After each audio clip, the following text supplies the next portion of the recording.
আকাশে বিধ্বংসী ফাতাহ-4 ক্ষেপণাস্ত্র উড়িয়ে ভারতের প্রতি পাকিস্তানের চোখ রাঙানি।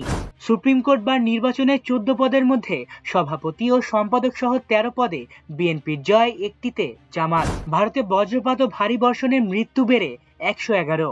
ইরানে অস্ত্র না পাঠানোর প্রতিশ্রুতি দিয়েছেন আমার বন্ধু সি, বললেন ট্রাম্প। বিশ্বাসঘাতকদের প্রতি ইরানের রেড লাইন, হুঁশিয়ারি বার্তা। জ্বালানি নিরাপত্তায় বাংলাদেশ যুক্তরাষ্ট্র কৌশলগত সমঝোতা সই। সম্পূর্ণ দেশীয় প্রযুক্তিতে তৈরি ফাতাহ-4 ক্রুজ ক্ষেপণাস্ত্রের পাল্লা বাড়িয়ে সফল পরীক্ষা চালিয়েছে পাকিস্তান। এর মাধ্যমে নিজেদের সামরিক শক্তি ঝালিয়ে নিল দেশটি। বৃহস্পতিবার ক্ষেপণাস্ত্রটির পরীক্ষা চালানো হয় বলে জানিয়েছে দেশটির সেনাবাহিনীর মিডিয়া অ্যাফেয়ার্স উইং। পাকিস্তান সেনাবাহিনীর জনসংযোগ শাখা আইএসপিআর এক বিবৃতিতে জানিয়েছে, ভূমি থেকে উৎক্ষেপণযোগ্য এই ক্ষেপণাস্ত্রটি অত্যাধুনিক এভিওনিক্স ও নেভিগেশন সিস্টেমের সাহায্যে অনেক দূরের লক্ষ্যবস্তুতেও নিখুঁতভাবে আঘাত হানতে সক্ষম। মূলত বাহিনীর দক্ষতা বাড়ানো এবং উন্নত প্রযুক্তির কার্যকারিতা যাচাই করতেই এই মহড়ার আয়োজন করা হয়। পরীক্ষার সময় পাকিস্তান আর্মির রকেট ফোর্স কমান্ডের ঊর্ধ্বতন কর্মকর্তাদের পাশাপাশি ক্ষেপণাস্ত্রটির উন্নয়নকারী প্রতিষ্ঠানের বিজ্ঞানী ও প্রকৌশলীরা উপস্থিত ছিলেন। ফাতাহ-4 ক্ষেপণাস্ত্রের সফল উৎক্ষেপণের জন্য পাকিস্তানের রাষ্ট্রপতি আসিফ আলী জারদারি, প্রধানমন্ত্রী শাহবাজ শরীফ, সেনাপ্রধান ফিল্ড মার্শাল আসিম মুনির, নৌবাহিনী প্রধান অ্যাডমিরাল নাভিদ আশরাফ এবং বিমান বাহিনী প্রধান air chief marshal Zahir Ahmed Babar Sidhu সংশ্লিষ্ট সবাইকে অভিনন্দন জানিয়েছেন। তারা ক্ষেপণাস্ত্র কর্মসূচিতে যুক্ত বিজ্ঞানী ও প্রকৌশলীদের কারিগরি দক্ষতা, নিষ্ঠা ও অবদানের প্রশংসা করেন। মাত্র 3 সপ্তাহ আগেই পাকিস্তান তাদের ফাতাহ-2 ক্ষেপণাস্ত্রের সফল পরীক্ষা চালিয়েছিল। 2025 সালের সেপ্টেম্বরে পাকিস্তান সেনাবাহিনী 750 কিলোমিটার পাল্লার ফাতাহ-4 ক্রুজ ক্ষেপণাস্ত্রের প্রশিক্ষণ উৎক্ষেপণও সফলভাবে সম্পন্ন করেছিল। বিশ্লেষকরা বলছেন, ভারত ও পাকিস্তানের নেতা ও ঊর্ধ্বতন কর্মকর্তাদের মাঝে গত কয়েকদিনের হুঁশিয়ারি পাল্টা হুঁশিয়ারির মধ্যে এই ক্ষেপণাস্ত্র পরীক্ষা চালানো ভারতের প্রতি পাকিস্তানের সতর্কবার্তা ইঙ্গিত করে। দেশের আইনজীবীদের অন্যতম শীর্ষ সংগঠন সুপ্রিম কোর্ট আইনজীবী সমিতির নির্বাচনে 14টি পদের মধ্যে সভাপতি ও সম্পাদক সহ 13টি পদেই বিজয়ী হয়েছেন বিএনপি সমর্থিত জাতীয়তাবাদী আইনজীবী প্যানেল তথা নীল প্যানেলের প্রার্থীরা। একটি সদস্য পদে জয় পেয়েছেন জামাত ইসলামী সমর্থিত আইনজীবী ঐক্য প্যানেল তথা সবুজ প্যানেলের প্রার্থী।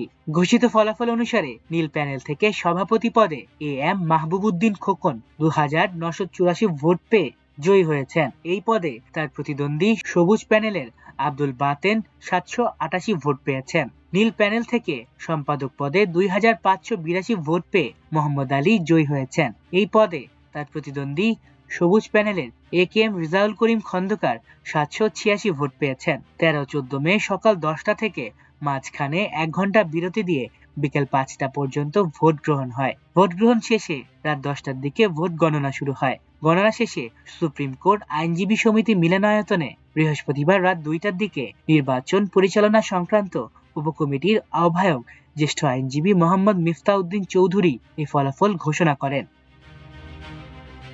প্রবল শিলাবৃষ্টি, ভারী বর্ষণ ও বজ্রপাতে ভারতের উত্তরপ্রদেশে অন্তত 111 জনের মৃত্যু হয়েছে। আহত হয়েছেন অন্তত 72 জন। গত বুধবার থেকে বৃহস্পতিবার সকালের মধ্যে রাজ্যের 25টি জেলায় এ হতাহতের ঘটনা ঘটে।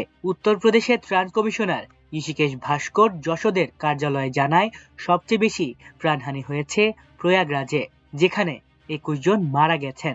এছাড়া মির্জাপুরে 19 জন, সন্ত রবিদাস নগরে 16 এবং ফতেহপুরে 11 জনের মৃত্যু হয়েছে। রাজ্যের বিভিন্ন জেলায় 170টি গবাদি পশুর মৃত্যু এবং 227টি ঘরবাড়ি ক্ষতিগ্রস্ত হয়েছে। ত্রাণ কমিশনার জানান, ইন্টিগ্রেটেড কন্ট্রোল অ্যান্ড কমান্ড সেন্টারের মাধ্যমে বিভিন্ন জেলার পরিস্থিতি নিয়মিত খোঁজ খবর নেওয়া হচ্ছে। একটি চাঞ্চল্যকর ঘটনা ঘটেছে উত্তরপ্রদেশের বেরেলি জেলার ভামরা এলাকায়। জেলার বাবিয়ানা গ্রামের নানশে আনসারি নামের এক বাসিন্দা বাতাসের তোড়ে একটি টিনের চালের সঙ্গে প্রায় 50 ফুট উপরে উঠে যান। পরে তিনি একটি ভুট্টো খেতে আছড়ে পড়ে গুরুতর আহত হন। আনসারের শূন্যে উড়ে যাওয়ার একটি ভিডিও সামাজিক যোগাযোগ মাধ্যমে ভাইরাল হয়েছে। উত্তরপ্রদেশের মুখ্যমন্ত্রী যোগী আদিত্যনাথ ঝড় বৃষ্টি ও বজ্রপাতে ক্ষতির বিষয়ে গভীর উদ্বেগ প্রকাশ করেছেন। তিনি নিহতদের পরিবারের প্রতি সমবেদনা জানিয়েছেন, কর্মকর্তাদের দ্রুত ত্রাণ তৎপরতা শুরুর নির্দেশ দিয়েছেন। যুক্তরাষ্ট্রের প্রেসিডেন্ট ডোনাল্ড ট্রাম্প দাবি করেছেন শি জিনপিং তাকে প্রতিশ্রুতি দিয়েছেন যে চীন ইরানকে কোনো অস্ত্র দেবে না। একই সঙ্গে তিনি চীনা নেতার সঙ্গে হওয়া বৈঠককে অত্যন্ত ইতিবাচক বলে বর্ণনা করেছেন। আজ শুক্রবার এই দুই নেতার মধ্যে দ্বিতীয় দিনের মতো বৈঠক অনুষ্ঠিত হবে।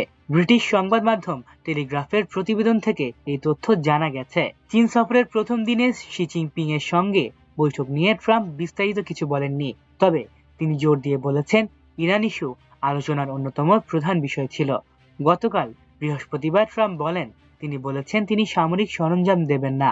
এটা বড় ধরনের বক্তব্য, তিনি খুব জোর দিয়ে এটা বলেছেন। ট্রাম্প বলেন, চীন যুক্তরাষ্ট্রের নিষেধাজ্ঞার আওতায় থাকা ইরানি তেল কেনা চালিয়ে যেতে চায়। প্রেসিডেন্টের বক্তব্যে ইঙ্গিত পাওয়া গেছে তিনি এ নিয়ে আপত্তি তোলেননি। বৃহস্পতিবারের আগের কিছু প্রতিবেদনে বলা হয়েছিল চীনা নেতা যুক্তরাষ্ট্র থেকেও তেল কেনার বিষয়ে কিছুটা আগ্রহ দেখিয়েছেন। ট্রাম্প আরো বলেন, শি জিনপিং হরমুজ প্রণালী পুনরায় খুলে দিতে সহায়তার প্রস্তাব দিয়েছেন। তার ভাষায়, তিনি হরমুজ প্রণালী খুলে দেখতে চান। তারা যে টোল নিচ্ছে সেটা তিনি পছন্দ করেননি। ট্রাম্প আরো বলেন, তিনি বলেছেন, আমি যদি কোনোভাবে সাহায্য করতে পারি তাহলে সাহায্য করতে চাই। ইরানের পররাষ্ট্র মন্ত্রণালয়ের মুখপাত্র ইসমাইল বাঘাই শুক্রবার সামাজিক যোগাযোগ মাধ্যম এক্সে একটি সংক্ষিপ্ত কিন্তু রহস্যময় বার্তা পোস্ট করেছেন। সেখানে তিনি একটি প্রাচীন আরবি প্রবাদ উদ্ধৃত করে লেখেন, যে গোপনে বিশ্বাসঘাতকতা করে সে প্রকাশ্যেই উন্মোচিত হবে। বার্তায় কোনো দেশের নাম উল্লেখ না করা হলেও এটি এসেছে ইরানের পররাষ্ট্রমন্ত্রী আব্বাস আরাকচির এক কঠোর মন্তব্যের পর। ইসরায়েলের প্রধানমন্ত্রী বেনিয়ামিন নেতানিয়াহু সম্প্রতি দাবি করেন যুক্তরাষ্ট্র ও ইসরায়েলের ইরান বিরোধী হামলার সময় তিনি সংযুক্ত আরব আমিরাতে একটি গোপন সফর করেছিলেন। এরপরই আরাকচি বলেন, ইরানের মহান জনগণের সঙ্গে শত্রুতা করা এক ধরনের বোকামি, আর এ কাজে ইসরায়েলের সঙ্গে যোগসাজশ ক্ষমার অযোগ্য। যারা বিভেদ তৈরিতে ইসরায়েলের সহযোগী হবে তাদের জবাবদিহির মুখোমুখি হতে হবে। যদিও আরাকচিও কোনো দেশের নাম উল্লেখ করেননি, তবে তার বক্তব্যকে আমিরাতের প্রতি ইঙ্গিত হিসেবেই দেখা হচ্ছে। তবে সংযুক্ত আরব আমিরাত নেতানিয়াহুর সফরের দাবি অস্বীকার করেছে। এক বিবৃতিতে দেশটি জানিয়েছে, ইসরায়েলের সঙ্গে তাদের সম্পর্ক প্রকাশ্য, সুপরিচিত এবং প্রকাশ্যে ঘোষিত আব্রাহাম চুক্তির আওতায় প্রতিষ্ঠিত। এই সম্পর্ক কোনো গোপন বা আড়াল করার ব্যবস্থার ভিত্তিতে গড়ে ওঠেনি। এছাড়া আমিরাত সংশ্লিষ্ট সরকারি কর্তৃপক্ষের আনুষ্ঠানিক ঘোষণা ছাড়া কোনো গোপন সফর বা সমঝোতা সংক্রান্ত দাবি ভিত্তিহীন। মধ্যপ্রাচ্যের সংঘাত ঘিরে বৈশ্বিক জ্বালানি সংকটের মধ্যে যুক্তরাষ্ট্রের সঙ্গে কৌশলগত জ্বালানি সহযোগিতা বিষয়ে সমঝোতা স্মারক সই করেছে বাংলাদেশ। এর ফলে সাশ্রয়ী মূল্যে যুক্তরাষ্ট্র থেকে এলএনজি, এলপিজি সহ বিভিন্ন জ্বালানি পণ্য আমদানির নতুন সুযোগ তৈরি হবে বলে জানিয়েছে সরকার। ওয়াশিংটন ডিসিতে যুক্তরাষ্ট্রের জ্বালানি বিভাগে এই সমঝোতা স্মারক সই অনুষ্ঠিত হয়। যুক্তরাষ্ট্রের পক্ষে দেশটির জ্বালানি সচিব ক্রিস রাইট এবং বাংলাদেশের পক্ষে পররাষ্ট্রমন্ত্রী ডক্টর খলিলুর রহমান চুক্তিতে সই করেন। ওয়াশিংটন ডিসির বাংলাদেশ দূতাবাসের প্রেস উইং জানিয়েছে, এই সমঝোতা স্মারক বাংলাদেশের দীর্ঘমেয়াদী জ্বালানি নিরাপত্তা নিশ্চিত করতে সহায়ক হবে। বিশেষ করে সাশ্রয়ী মূল্য ও টেকসই সরবরাহ ব্যবস্থার ভিত্তিতে জ্বালানির উৎস বহুমুখীকরণে এটি গুরুত্বপূর্ণ ভূমিকা রাখবে। চুক্তির আওতায় তেল, গ্যাস, ভূতাপীয় জ্বালানি ও জৈব জ্বালানি খাতে দুই দেশের মধ্যে জ্ঞান ও প্রযুক্তি বিনিময়, সক্ষমতা বৃদ্ধি এবং যৌথ গবেষণার সুযোগ তৈরি হবে।